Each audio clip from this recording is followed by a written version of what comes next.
Bismillahirrahmanirrahim. Assalamualaikum warahmatullahi wabarakatuh. Baik, di sini saya akan sedikit menjelaskan tentang pengertian pendekatan pembelajaran.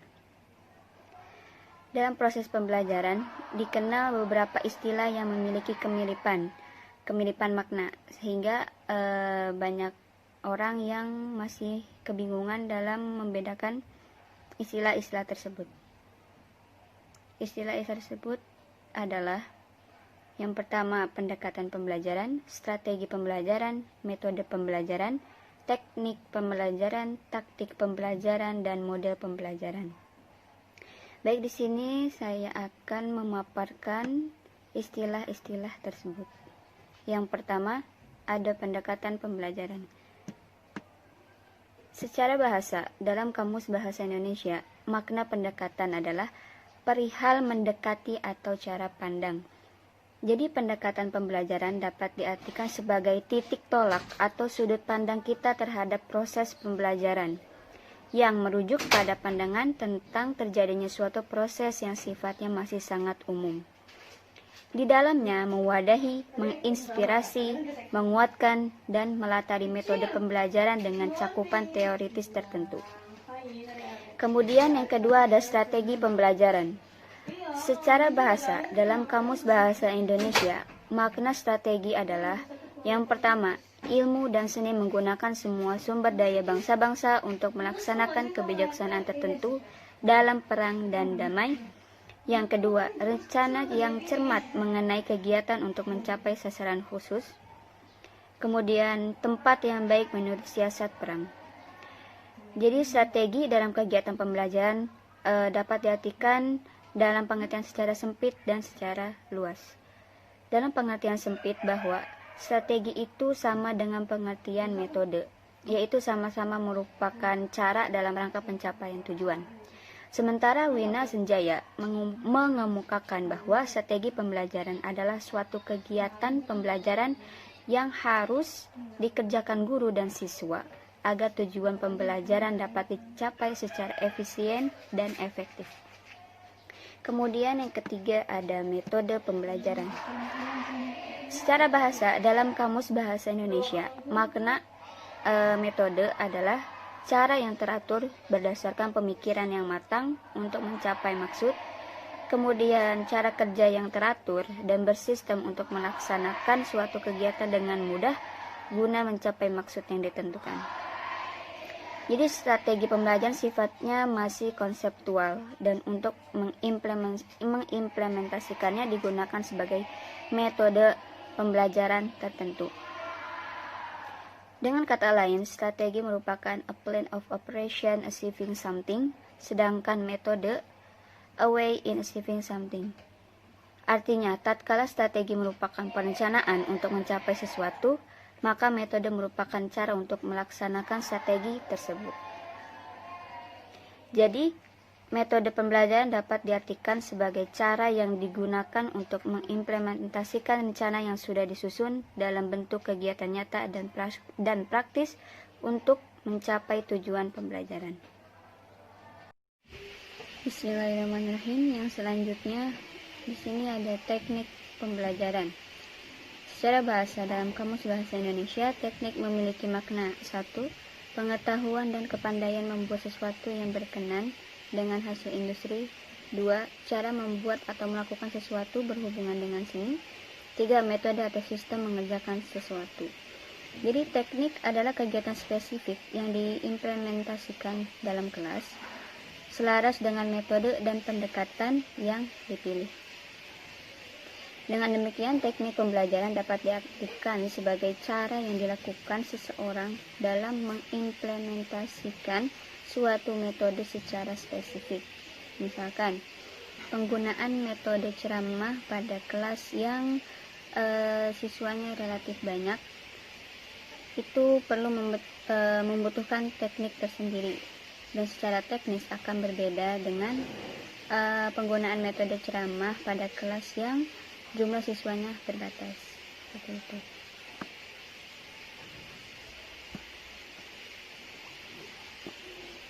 Dalam hal ini, guru pun dapat berganti-ganti teknik meskipun dalam koridor metode yang sama. Kemudian yang kelima, ada taktik pembelajaran. Secara bahasa, dalam Kamus Bahasa Indonesia, taktik yaitu rencana atau tindakan yang bersistem untuk mencapai tujuan. Kemudian pelaksanaan strategi, siasat.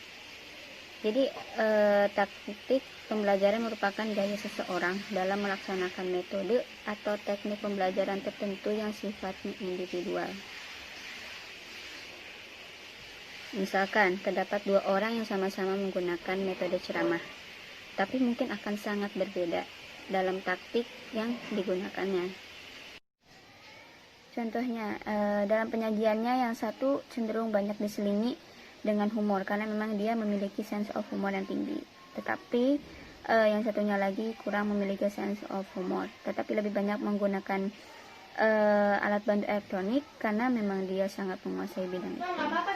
Dalam gaya pembelajaran akan tampak keunikan atau kekhasan dari masing-masing guru sesuai dengan kemampuan, pengalaman, dan tipe kepribadian diri guru yang bersangkutan. Jadi dalam taktik ini, pembelajaran akan menjadi sebuah ilmu sekaligus seni atau kiat. Yang terakhir ada model pembelajaran.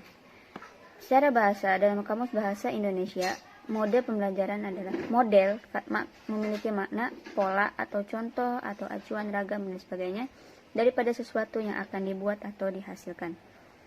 Apabila antara pendekatan, strategi, metode, teknik, dan taktik pembelajaran sudah terangkai menjadi satu kesatuan yang utuh, maka terbentuklah apa yang disebut dengan model pembelajaran. Model pembelajaran pada dasarnya merupakan bentuk pembelajaran yang tergambar dari awal sampai akhir yang disajikan secara khas oleh guru. Dengan kata lain, model pembelajaran merupakan bungkus atau bingkai dari penerapan suatu pendekatan, metode, dan teknik pembelajaran. Dengan demikian, seringkali penggunaan istilah model pembelajaran tersebut diidentikan dengan strategi pembelajaran. Jadi dapat disimpulkan bahwa model pembelajaran merupakan miniatur yang mewakili pembelajaran yang sebenarnya dan bisa dijadikan oleh guru sebagai contoh pola pembelajaran yang meliputi pendekatan, strategi, metode, teknik, dan taktik dalam kegiatan pembelajaran untuk mencapai sasaran atau tujuan kegiatan pembelajaran yang diharapkan. Pembelajaran merupakan interaksi yang terjadi antara guru dan siswa secara intens dan memiliki tujuan yang jelas. Interaksi tersebut akan memiliki tujuan yang disebabkan oleh usaha guru dalam memaknai interaksi pembelajaran tersebut. Segala kendala proses pembelajaran harus disikapi dengan tepat, karena keberhasilan pembelajaran sesungguhnya ditentukan oleh sejauh mana guru mampu mengelola kelas tersebut. Dalam melakukan pembelajaran, guru harus bijaksana dalam memilih pendekatan yang akan digunakan. Pandangan guru terhadap siswa akan berpengaruh terhadap bagaimana guru melakukan pembelajaran terhadap siswa. Menurut Jamarah dan Zain, bahwa guru yang memandang siswa itu ada perbedaan, sangat berbeda dengan guru yang memandang siswa itu tiada perbedaan. Oleh karena itu, ada kalanya pola pikir guru perlu diluruskan agar pembelajaran berhasil dicapai dengan maksimal. Ada beberapa pendekatan dalam pembelajaran, di antaranya pendekatan individual, pendekatan kelompok, edukatif, pembiasaan, emosional, rasional, fungsional, kebermaknaan, dan keagamaan. Oke, kita masuk ke yang pertama, yaitu pendekatan individual. Nah, setiap peserta didik itu kan beragam ya, dari gaya dia duduknya, cara berpakaian, cara dia berbicara, terus cara mengutarakan pendapatnya. Itu setiap siswa kan beda-beda. Maka dari itu, setiap peserta didik harus didekati dengan keberagaman strategi sesuai dengan keragaman karakter mereka masing-masing. Misalkan terkait dengan pengelolaan kelas sebelum belajar dimulai. Jadi siswa yang suka banyak bicara tidak ditempatkan dengan siswa yang suka berbicara juga, tetapi ditempatkan dengan siswa yang pendiam. Mata pelajaran yang menggunakan pendekatan ini diantaranya istima, kalam, kiroah, dan kitabah. Keberhasilan sesungguhnya hanya akan dicapai dengan keberhasilan seluruh individu peserta didik. Demikian juga halnya dalam pembelajaran komponen bahasa seperti aswat, mufrodat, qawaid, tarokib, nahwu, sorf, dan makna. Kemudian yang kedua ada pendekatan kelompok. Peserta didik adalah makhluk sosial di mana makhluk yang memiliki kecenderungan untuk bekerja sama dan memerlukan bantuan orang lain dalam menghadapi problematika hidupnya. Dengan bekerja sama dalam kelompok, maka akan tumbuh rasa kesadaran bahwa dirinya memiliki kelebihan dan juga kekurangan. Dengan kelebihannya, ia akan belajar ikhlas membantu temannya yang kurang mampu. Sebaliknya, dalam hal kekurangan, ia tak akan ragu dan canggung rela hati belajar dari teman kelompoknya. Kemudian dalam kelompok akan terjadi persaingan positif antar anggotanya. Dan pada gilirannya akan tercapailah pembelajaran aktif, kreatif, dan mandiri. Demikian halnya dalam penempatan peserta didik. Harus diperhatikan perbedaan dari aspek biologis, intelektual, dan psikologisnya, karena keakraban kelompok ditentukan oleh tarikan-tarikan interpersonal tersebut. Jadi, pendekatan kelompok sesungguhnya adalah pandangan yang menganggap bahwa pembelajaran harus didekati dengan kerjasama dalam kelompok agar tumbuh kesadaran bahwa dirinya memiliki kelebihan dan kekurangan. Dalam pembelajaran bahasa Arab, pembelajaran muhadasah dan hiwar adalah di antara materi yang tidak akan bisa dipisahkan dari pembelajaran dengan pendekatan kelompok. Bahkan, materi lain pun bisa didekati dengan pendekatan kelompok, baik kemahiran maupun komponen bahasa, karena pendekatan ini sejatinya bisa diterapkan dalam semua aspek materi pembelajaran termasuk bahasa Arab.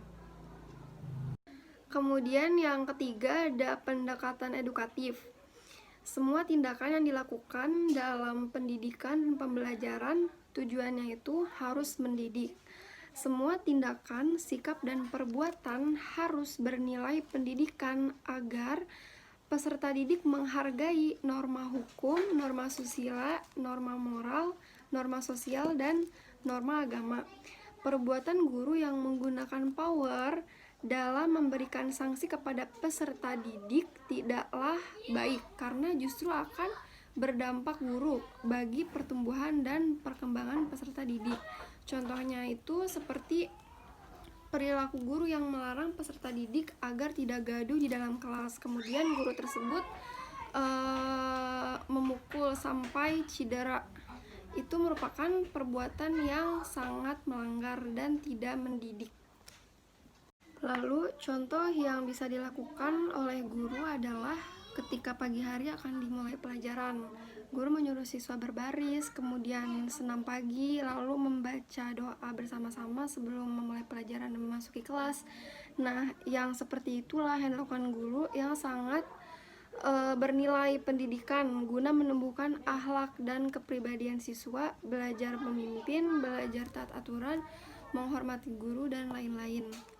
Jadi, pendekatan edukatif dimaksudkan sebagai pandangan yang meyakini bahwa semua tindakan yang dilakukan dalam pendidikan dan pembelajaran tujuannya hanya satu, yaitu mendidik, bukan karena motif lain seperti gengsi, dendam, ingin diikuti karena perasaan yang emosional, ingin dihormati, dan lain sebagainya. Dalam pembelajaran bahasa Arab, perlu keikhlasan guru dalam menghadapi pembelajaran di dalam kelas. Lalu yang keempat ada pendekatan pembiasaan. Pembiasaan yang baik akan menumbuhkan pribadi yang baik. Sebaliknya, pembiasaan yang buruk akan menumbuhkan pribadi yang buruk juga. Dalam istilah bahasa Arab ada istilah seperti ini. At-ta'allamu fis sighari kannaqshi 'alal hajari wa ta'allamu fil kibar kannaqshi 'alal ma'. Belajar di waktu kecil bagaikan mengukir di atas batu, dan belajar di waktu besar bagaikan mengukir di atas air. Pembiasaan di waktu kecil akan menancap dalam diri siswa dan susah dimusnahkan karena akan melekat dalam diri dan kepribadian siswa. Di antara hak pendidikan adalah dengan memberikan pembiasaan yang baik sehingga kebiasaan itu akan terbiasa menuruti dan taat peraturan yang berlaku di masyarakat. Proses internalisasi itu harus dilakukan termasuk dalam belajar berbahasa. Kemudian menanamkan kebiasaan memang penuh tantangan dan butuh waktu yang lama. Namun sesuatu yang sudah menjadi kebiasaan pun sukar dirubah, baik maupun buruk. Maka yang terpenting adalah bagaimana membiasakan hal-hal yang baik tersebut. Di antara yang baik adalah ikhlas berpuasa, membantu orang lain, memberi fakir miskin, gemar melakukan sholat 5 waktu, aktif dalam kegiatan yang baik-baik. Oleh karenanya, dalam pendekatan ini, maka metode latihan atau drill, pelaksanaan tugas, demonstrasi, dan pengalaman langsung di lapangan sangat tepat dilakukan. Jadi, pendekatan pembiasaan adalah pandangan yang meyakini bahwa pembiasaan yang baik akan menumbuhkan pribadi yang baik dan sebaliknya pembiasaan yang buruk akan menumbuhkan pribadi yang buruk juga. Pembiasaan yang baik dalam melafalkan, berbicara, bahkan menulis bahasa Arab termasuk menggunakan komponen bahasa Arab secara tepat akan menghasilkan pribadi yang bisa berbahasa Arab secara benar dan berkualitas. Yang keenam, ada pendekatan emosional. Emosi adalah gejala kejiwaan yang ada di dalam diri seseorang dan berhubungan dengan masalah perasaan. Menurut Widodo dan Abu Ahmadi sebagai dikutip oleh Saifullah Aswan, perasaan sebagai fungsi jiwa untuk dapat mempertimbangkan dan mengukur sesuatu menurut rasa. Senang dan tidak senang, mempunyai sifat-sifat senang dan sedih, kuat dan lemah, lambat dan sebentar, relatif dan tidak berdiri sendiri sebagai pernyataan jiwa. Nilai perasaan pada manusia pada umumnya dapat menyesuaikan diri dengan keadaan alam sekitar. Seseorang dapat ikut serta mengalami, menimbulkan rasa senasib dan sekewajiban sebagai manusia atau perasaan religius dapat membedakan antara manusia dengan makhluk lainnya karena manusia merupakan makhluk yang berperasaan. Emosi merupakan sesuatu yang peka dalam memberikan tanggapan atau respon jika ada rangsangan atau stimulus dari luar diri seseorang. Rangsangan itu bisa berupa verbal seperti ceramah, cerita, sindiran, pujian, ejekan, berita, dialog, anjuran, perintah, dan lain sebagainya. Sementara rangsangan nonverbal berupa sikap dan perbuatan. Pendekatan emosional ini berguna dalam pelajaran agama untuk meyakini, memahami, dan menghayati ajaran agamanya. Jika semua itu membutuhkan bahasa yang dijadikan sebagai bahasa kitab sucinya, maka respon terhadap belajar bahasa Arab akan semakin meningkat. Metode yang tepat dalam mengimplementasikan pendekatan ini adalah metode ceramah, sosiodrama, dan bercerita. Jadi, pendekatan emosional adalah pendekatan yang meyakini bahwa pembelajaran terhadap siswa akan berhasil manakala didekati rasa dan emosi peserta didik. Jadi, keberhasilan pembelajaran ditentukan oleh rasa yang dibangun oleh pembelajaran pada diri peserta didik. Rasa emosional siswa, bahkan agar pembelajaran berhasil, yang harus guru tekankan adalah rasa emosional siswa terlebih dahulu. Karena dengan rasa yang mendukung pembelajaran dengan sendirinya akan membuat peserta didik mau mencari dan belajar sendiri, merasa rugi manakala tidak mengikuti dan memperdalam pembelajaran bahasa Arab dengan serius dan baik. Selanjutnya, pendekatan rasional. Di dalam pendekatan rasional bisa Bisa dipertimbangkan beberapa metode, diantaranya metode ceramah, tanya jawab, diskusi, kerja kelompok, latihan, dan pemberian tugas. Jadi, pendekatan rasional adalah pendekatan yang memandang bahwa pembelajaran harus disesuaikan dengan kemampuan daya berpikir peserta didik. Dan guru harus berusaha membelajarkan siswa dengan pendekatan rasional ini agar siswa paham, menerima, mencoba memahami hikmah dan fungsi ajaran agama. Dalam pembelajaran bahasa Arab tidak akan bisa dipisahkan dari fungsi rasional akal. Karena bahasa sesungguhnya adalah ungkapan dari pikiran seseorang. Seseorang akan mampu berbahasa dengan baik manakala pikirannya berjalan dengan baik dalam menghasilkan ide-ide yang rasional dan akan menciptakan bahasa yang rasional pula. Manakala pola pikirnya tidak rasional, tentu bahasa akan diungkapkannya pun tidak akan rasional, lebih-lebih dalam pembelajaran kaidah kebahasa Araban seperti nahwu dan sorof. Aspek rasional dalam analogi kaidah bahasa Arab tidak akan bisa dipisahkan. Dilanjutkan lagi, selanjutnya yaitu pendekatan fungsional dalam pembelajaran bahasa Arab. Apapun yang dipelajari peserta didik di sekolah harus sesuai dengan dunia nyata, alias bukan hayalan semata, tidak ada dalam praktik dan fakta. Ilmu itu diharapkan dapat berdaya guna bagi kehidupan pribadi dan sosialnya. Peserta didik akan dapat memanfaatkan ilmunya dalam kehidupan nyata, bahkan yang lebih penting adalah bahwa ilmunya dapat membentuk kepribadiannya. Maka dengan itu, kurikulum harus disusun sesuai dengan kebutuhan bangsa, daerah, dan satuan pendidikan setempat. Guru bahasa Arab harus berani meluruskan kekeliruan yang muncul dalam pembelajaran bahasa Arab. Misal, dalam hal buku ajar yang tidak fungsional harus segera diluruskan agar dampak buruknya tidak lantas menjalar lebih luas. Dalam SKKD Guru Bahasa Arab diberikan kewenangan untuk mengatur tahapan yang ada di dalamnya. Bahkan, oleh karena kurikulum adalah standar minimal, maka guru bisa menambah bahkan mengembangkannya menjadi optimal dan maksimal disesuaikan dengan potensi peserta didik dan keberfungsian kompetensi dalam dunia nyata dan lingkungan peserta didik. Lalu menurut Jamarah dan Zain, pembelajaran agama harus fungsional agar menjadi penganut agama yang komprehensif, berpikir, berkata, dan bertindak sesuai dengan nilai-nilai agama. Gunanya agar terjadi kebahagiaan di dunia dan akhirat, selamat dan menyelamatkan, aman dan memberi rasa aman bagi yang lainnya. Metode yang perlu dipertimbangkan dalam pendekatan fungsional adalah metode latihan, pemberian tugas, ceramah, tanya jawab, dan demonstrasi. Jadi, pendekatan fungsional adalah pendekatan yang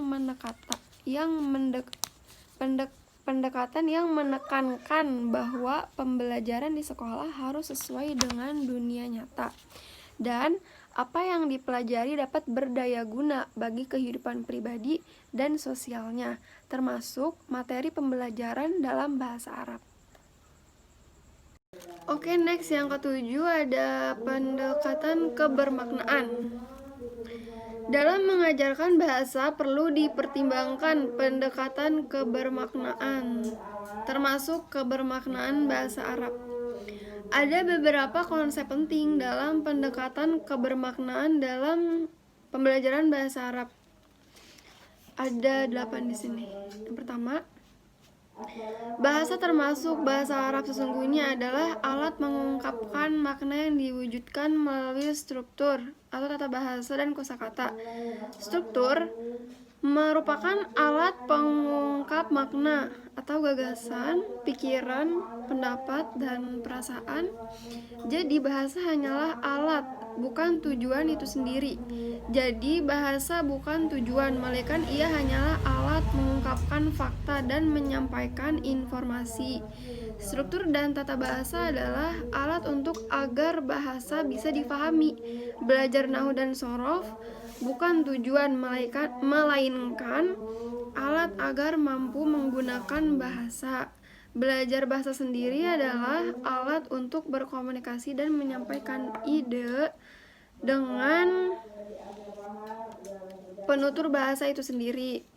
Kemudian yang kedua, makna itu dibentuk oleh lingkup kebahasaan atau struktur, situasi dan kondisi tempat dan waktu berlangsungnya kegiatan berbahasa, dan tentunya didukung juga oleh pemahaman lintas budaya. Karena bahasa adalah produk budaya, setiap bahasa memiliki budaya yang berbeda-beda. Kini dikenal dengan Cross Cultural Understanding atau CCU. Jadi, mengajarkan bahasa Arab tidak lepas dari mengajarkan budaya Arab, karena bahasa akan berbeda makna manakala didekati oleh budaya yang berbeda. Dan seseorang akan lebih mudah memahami dan mempelajari bahasa manakala budaya itu include di dalamnya. Bahkan tanpa mengajarkan budaya, maka bahasa tidak akan bermakna dan utuh. Lalu yang ketiga, makna bisa diungkapkan dengan struktur yang berbeda-beda. Suatu struktur kalimat juga dapat memiliki makna yang beragam tergantung situasi kalimat itu digunakan. Jadi, keberagaman ujaran itu merupakan fenomena yang real dalam bahasa lisan dan tulisan. Dalam pembelajaran bahasa Arab harus menekankan kreativitas dalam memproduksi bahasa, baik lisan maupun tulisan. Uslub bahasa harus diotak-atik sampai menjadi makna yang bisa dipahami dan dengan gaya yang beragam, jadi tidak monoton. Yang keempat, belajar bahasa asing termasuk belajar bahasa Arab adalah belajar berkomunikasi dengan bahasa Arab, baik lisan maupun tulisan. Dan untuk mensukseskannya perlu didukung oleh penguasaan unsur-unsur bahasa Arab itu sendiri, dimulai dari fonologi, morfologi, sintaksis, semantik, bahkan stilistika.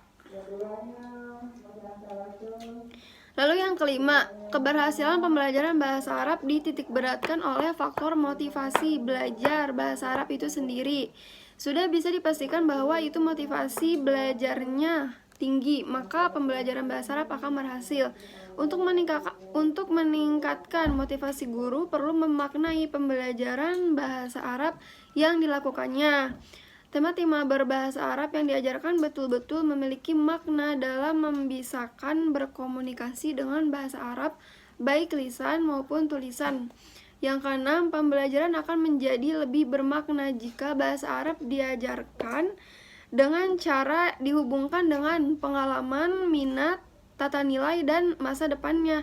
Inilah yang tepat dijadikan pijakan oleh guru dalam membermaknakan pembelajaran bahasa Arab itu. Apalagi bahasa Arab adalah bahasa yang paling banyak memuat tema-tema akhlak dan etika serta peradaban dan nilai rasa. Berbeda dengan bahasa Inggris, misalnya yang lebih mengarah ke bahasa teknologi dan perkembangan keilmuan yang kurang menyentuh makna etika dan moral. Kemudian yang ketujuh, dalam pembelajaran posisi utama peserta didik adalah sebagai subjek pembelajaran di samping sebagai objek pembelajaran. Oleh karenanya, maka ciri-ciri dan kebutuhannya harus menjadi perhatian utama dalam melakukan pembelajaran. Kurikulum disusun atau paling tidak dikembangkan sesuai dengan kebutuhan peserta didik. Lalu yang kedelapan, guru bahasa Arab posisinya adalah fasilitator yang akan membantu mengembangkan pengetahuan atau keterampilan berbahasa Arab. Jadi, pendekatan kebermaknaan adalah sudut pandang yang mengharuskan peserta didik paham makna atau kegunaan dan manfaat pembelajaran yang dilakukan, termasuk bahasa Arab. Anak Indonesia belajar bahasa Arab memiliki tingkat kebermaknaan yang amat besar dalam memahami teks ajaran Islam dari kitab suci Al-Quran maupun sunnah Rasul.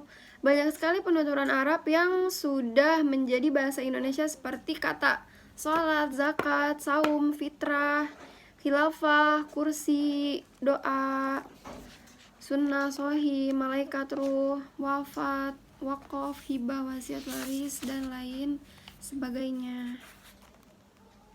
Yang terakhir, ada pendekatan keagamaan dalam pembelajaran bahasa Arab. Dalam praktiknya, pembelajaran yang dilakukan oleh guru bisa menggunakan berbagai pendekatan, tidak monoton dengan satu pendekatan, karena guru profesional adalah guru yang paham berbagai pendekatan dan mampu meracik berbagai pendekatan dalam pembelajaran yang dilakukannya. Semua pendekatan bisa diberlakukan pada berbagai mata pelajaran termasuk pembelajaran bahasa Arab. Khusus mengenai materi pelajaran umum seperti matematika, biologi, penjaskes, dan lain sebagainya bisa didekati dengan nilai-nilai keagamaan. Misal dalam pembelajaran biologi, guru menggunakan dalil-dalil seperti Quran Surat Yasin ayat 34 dan 36. Lalu pelajaran fisika dipertegas dengan dalil yaitu Quran Surat Yasin ayat 37-40. Akhirnya pembelajaran umum tidak akan sekuler atau bahkan mengakar kepada Tuhan, karena semua ilmu sesungguhnya berasal dari Tuhan, bukan dari manusia. Manusia hanyalah mengupas dan baru mengupas sedikit mengenai ilmu Tuhan. Bahkan bisa juga guru menegaskan bahwa sesungguhnya materi-materi yang dikategorikan sebagai ilmu umum oleh sebagian kalangan sesungguhnya adalah materi agama. Umpamanya dengan menunjukkan nama-nama surat dalam Al-Quran saja, dari mulai Al-Baqarah yang artinya sapi betina, surat terpanjang dalam Al-Quran artinya adalah surat ini membicarakan mengenai biologi. Surat Ali Imran yang artinya keluarga Imran, ini masuk dalam kategori ilmu sosiologi dan seterusnya. Menurut Jamara dan Zain, guru bisa menyisipkan nilai-nilai agama dalam membelajarkan materi pembelajaran dengan prinsip korelasi dan sosialisasi. Lebih-lebih dalam hal bahasa Arab, pendekatan keagamaan saat ini menjadi sangat penting dalam mempraktikkan kebermaknaan. Apalagi bahasa Arab dianggap sebagai bahasa agama, bahwa dengan bahasa Arab maka kita akan mampu menguasai ilmu agama. Semakin dalam ilmu agama, maka semakin kuat iman dan takwanya. Semakin luas iman dan takwanya, maka dia akan semakin sukses dunia dan akhirat. Jadi, pendekatan keagamaan adalah sudut pandang pembelajaran yang berusaha menyisipkan nilai-nilai agama dalam membelajarkan materi pembelajarannya dengan prinsip korelasi dan sosialisasi. Baik, kita lanjutkan ke pembahasan kedudukan dan fungsi metode pembelajaran bahasa Arab. Jadi metode itu ada fungsinya ya, dan kedudukannya gitu. Dan yang pertama, kedudukan dan fungsi metode pembelajaran bahasa Arab itu, yang pertama, metode sebagai alat motivasi ekstrinsik. Nah, metode ini memiliki peranan penting ya dalam pembelajaran. Bahkan ada yang mengungkapkan bahwa metode itu lebih penting daripada materi pembelajaran itu sendiri. Metode lebih penting daripada materinya itu, materi yang dipelajari. Dan ada juga yang mengatakan bahwa metode itu tidak kalah penting, bukan tidak penting ya, tapi ini tidak kalah penting dari materi pembelajaran. Nah, jika seorang itu jika seseorang itu menguasai materi namun tidak memahami metodenya yang dia pelajarkan untuk para peserta didiknya, ya maka akan ada beberapa kendala gitu. Misalnya akan lama gitu siswanya itu atau peserta didiknya akan susah menangkap materi yang ia ajarkan. Jadi lagi-lagi metode ini adalah motivasi ekstrinsik ya, metode motivasi yang dukungan peserta didik agar pembelajaran itu lancar. Jadi motivasi ekstrinsik itu adalah selain motivasi metode ekstrinsik itu akan membangkitkan motivasi intrinsik peserta didik tersebut. Ya, motivasi intrinsiknya itu ya diri peserta didiknya itu sendiri. Manakala metodenya mendukung ya, maka siswanya pun akan semangat gitu mengikuti pembelajaran. Lalu yang kedua adalah metode sebagai strategi pembelajaran. Jadi konsentrasi belajar dan daya serap peserta didik itu ada berbeda-beda ya, bervariasi. Ada yang tahan lama konsentrasinya dan juga ada yang tidak, atau ada yang sebentar lah. ada yang daya serapnya tinggi dan ada yang daya serap pelajarannya itu rendah. Dan juga ya masing-masing pokoknya peserta didik itu berbeda-beda ya karakternya. Skillnya juga pun berbeda-beda, nggak semuanya sama. Makanya di sini dibutuhkan metode sebagai strategi pembelajaran agar tepat. Dengan adanya metode tersebut, siswa dapat menerima pelajaran dengan baik. Dan yang ketiga adalah metode sebagai alat untuk mencapai tujuan. Ya lagi-lagi sebagai metode, lagi-lagi sebuah metode itu diadakan memang untuk mencapai tujuan. Manakala tujuannya itu adalah tercapainya suatu pemahaman siswa terhadap pelajaran yang para peserta didik ikuti. Lalu kita lanjut kepada pertimbangan pemilihan metode pembelajaran bahasa Arab. Yang pertama itu ada peserta didik ya. Ya, peserta didik dalam satu kelas memiliki banyak aspek lah. Di antaranya juga berbeda-beda ya. Di antaranya ada yang berbeda status sosial, berbeda jenis kelamin, baik itu laki-laki atau perempuan, dan juga postur tubuh, dia itu tinggi, sedang atau pendek, itu secara fisik. Adapun secara biologis ya, seperti daya ingatnya gitu, daya tangkapnya dalam menerima atau meresap suatu pelajaran, dan juga ada kreativitasnya yang berbeda. Dan itu dari aspek biologi. Dan kemudian yang ketiga itu ada tujuan. Jadi tujuan pembelajaran itu juga beragam ya. Jadi tujuan pembelajaran bahasa Arab itu untuk apa aja sih? Kalau misalkan untuk mahir dalam bahasa Arab, membaca teks-teks berbahasa Arab juga, atau nanti cita-cita apa sih untuk menggapai cita-citanya kuliah di luar negeri atau bekerja di luar negeri, seperti kayak apa ya, semisal TKI itulah yang ada di negeri Arab. Dan kemudian yang keempat itu ada situasi. Jadi pertimbangan pemilihan metode pembelajaran bahasa Arab ini juga situasi dibutuhkan ya. Situasi kelas juga mempengaruhi berjalannya proses pembelajaran seorang peserta didik. Kalau misalkan situasinya nggak nyaman, ya pasti nggak akan ini juga nyaman pembelajarannya itu. Dan yang kelima yaitu fasilitas. Nah, lagi-lagi kalau ingin melakukan suatu pembelajaran dibutuhkan yang namanya fasilitas untuk mendukung sebuah materi yang sedang diajarkan kepada peserta didik. Seperti halnya mempelajari bahasa Arab ya, mempelajari bahasa Arab dibutuhkan yang namanya modul untuk bahan acuan proses pembelajaran. Atau juga seperti materi IPA yang membutuhkan eksperimen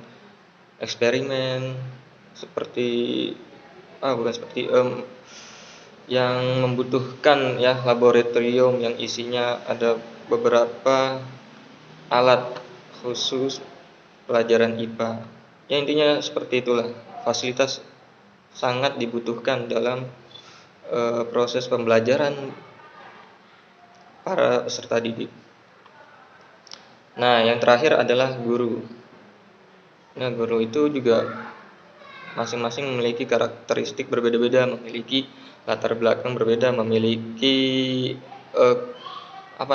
kemampuan, skill ya. Kalau misalkan belajar bahasa Arab ya, yang dibutuhkan adalah guru yang bisa yang menguasai bahasa Arab. Begitupun juga pelajaran IPA dibutuhkan seorang guru yang mahir dalam bidang IPA. Dari masing-masing metode yang disebutkan tadi di awal pembahasan, itu masing-masing memiliki kelebihan dan kekurangannya. Nah, makanya dari semua metode itu nanti dipilih yang mana yang tepat untuk digunakan dalam menjalankan suatu pelajaran. Seperti itu. Mungkin itu sekian dari pembahasan yang saya sampaikan. Kurang lebihnya mohon maaf. Mungkin sekian pemaparan dari saya. Kurang lebihnya mohon maaf. Jika ada salah kata dan penjelasan, mohon dibukakan pintu maaf seluas-luasnya. Terima kasih.